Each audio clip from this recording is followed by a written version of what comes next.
Welcome back to our channel மாணக்கராசிரியர். இன்றைக்கி இந்த வீடியோவில் காலாண்டு பொதுத் தேர்வு செப்டம்பர் 2025 11ஆம் வகுப்பு தமிழுக்கான ஒரு ஒரிஜினல் கொஸ்டின் பேப்பர் தான் பார்க்க போகிறோம். டோட்டல் மார்க் வந்து 90. டைமிங் வந்து பார்த்தீங்கன்னா 3 hours. 1 மார்க் வந்து பார்த்தீங்கன்னா 14 1 மார்க் இருக்குது. நீங்கள் எந்த டிஸ்ட்ரிக்டாக இருந்தாலும் சரி, கண்டிப்பாக இந்த கொஸ்டின் பேப்பர் கூடிய கொஸ்டினை கொஞ்சம் நல்லா ரிவைஸ் பண்ணிக்கோங்க. வீடியோ முடிஞ்ச வரைக்கும் உங்கள் ஃப்ரெண்ட்ஸுக்கு ஃபார்வர்ட் பண்ணிட்டு பாருங்கள். கண்டிப்பாக இதிலேருந்து கொஸ்டின்ஸ் எல்லாம் உங்களுக்கு அப்படியே ரிப்பீட் ஆகும். இதில் பார்த்தீங்கன்னா 5 வேளாண்மை மந்திரங்களை எழுதுக. கோட்டை என்னும் சொல் திராவிட மொழிகளில் இருந்து எவ்வாறு எடுத்தாளப்பட்டுள்ளது? உவேசா அவர்கள் பயின்ற கல்வி முறையினை குறித்து எழுதுக. உயிர் முதல் மெய் முதல் எடுத்துக்காட்டுடன் வரி. ஏதேனும் ஒன்றனுக்கு உறுப்பிலக்கணம் தருக. ஏதேனும் ஒன்றனுக்கு புணர்ச்சி விதி தருக. பொது சிறப்பு முறையறிந்து பின்வரும் மாங்கொலி சொற்களை ஒரு தொடரில் அமைத்து எழுதுக.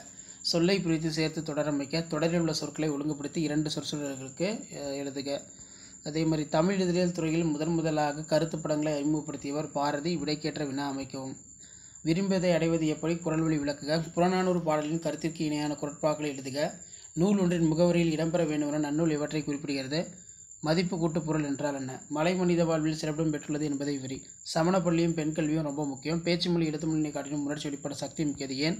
நெடுநல் அதுக்கு கீழேயே வந்து பார்த்தீங்கன்னா பழமொழியினை வாழ்க்கை நிகழ்வோடு தொடர்படுத்தி எழுதுக. உள்ளுரை ஓமம் இறைச்சி எடுத்துக்காட்டுடன் விளக்குக. யானை டாக்டர் நல்லா படிச்சுக்கோங்க. அதே மாதிரி அடிப்படாமல் எழுதி கேட்டிருக்காங்க. பாரதியாரின் இதழாளர் முகம் குறித்து நீங்கள் அறிவன யாவை? ஸோ இதான் ஒரிஜினல் கொஷின் பேப்பர். நாளை நடைபெறக்கூடிய தேர்வுக்கு இந்த வினாத்தாளில் இருக்கக்கூடிய கொஷினை எதுவும் ஸ்கிப் பண்ணாதீங்க. எல்லாத்தையும் நல்லா ரிவைஸ் பண்ணிட்டு போங்க. ஷேர் பண்ணிட்டு பாருங்கள், சப்ஸ்கிரைப் பண்ணிட்டு பாருங்கள் மாணக்கராசிரியர் யூடியூப் சேனல். அடுத்தடுத்த கொஷின் பேப்பர் 1 by 1 உங்களுக்கு 11th 12th எல்லாம் அப்டேட் ஆகும் தமிழ். ஸோ நம்ம அப்டேட் பண்ணுற கொஷினை கொஞ்சம் நல்லா ரிவைஸ் பண்ணிக்கோங்க. வீடியோ யூஸ் பண்ண ஃப்ரெண்டுக்கு ஷேர் பண்ணுங்கள். மறக்காத மாணக்கராசிரியர் யூடியூப் சேனல் சப்ஸ்கிரைப் பண்ணி கீழே இருக்கக்கூடிய பெல் ஐக்கானை ப்ரெஸ் பண்ணி ஆன் செட் பண்ணுவீங்க. அப்போ தான் தொடர்ந்து நம்ம அப்டேட் பண்ணக்கூடிய வீடியோலாம் உங்களுக்கு நோட்டிஃபிகேஷனில் ஷோ ஆகிட்டு இருக்கும். ஷேர் பண்ணிட்டு பாருங்கள், சப்ஸ்கிரைப் பண்ணிட்டு பாருங்கள் மாணக்கராசிரியர் யூடியூப் சேனல். அடுத்தடுத்த அப்டேட்டு 1 by 1 அப்டேட் ஆகும். தேங்க்யூ.